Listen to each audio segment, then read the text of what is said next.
Nous allons démarrer cette édition d'information en images avec cette actualité sur le thème Investir dans l'avenir, vaincre le paludisme que l'on célèbre.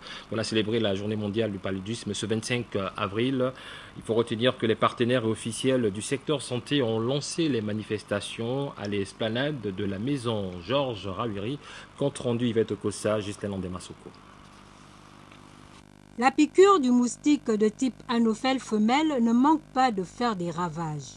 En ce jour institué pour la lutte contre le paludisme, l'esplanade de la maison Georges Rawiri a été choisie pour célébrer cet événement sur le thème « Investir dans l'avenir, vaincre le paludisme ». Nous sommes donc très sensibles à cette problématique de la lutte contre le paludisme, qui est un tueur silencieux, et nous voulons donc vous assurer de l'engagement des journalistes à travailler en étroite collaboration avec les services de santé dans le cadre de la sensibilisation qui, je crois, est un élément essentiel dans la lutte contre le paludisme.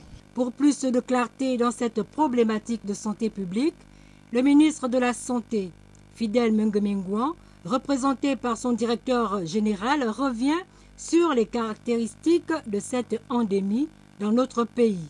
Cette journée mondiale est aussi l'occasion de rappeler aux décideurs la nécessité de poursuivre les investissements et de maintenir l'engagement politique en faveur de la lutte anti-paludique.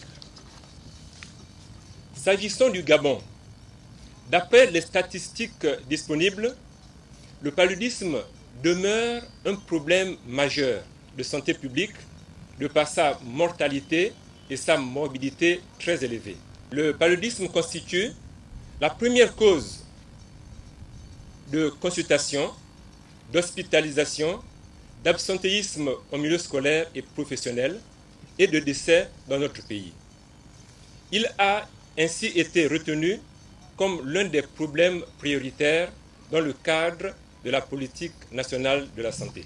Dans tous les cas, les professionnels de la santé mettent leur savoir en route pour bouter hors de l'Afrique ce fléau.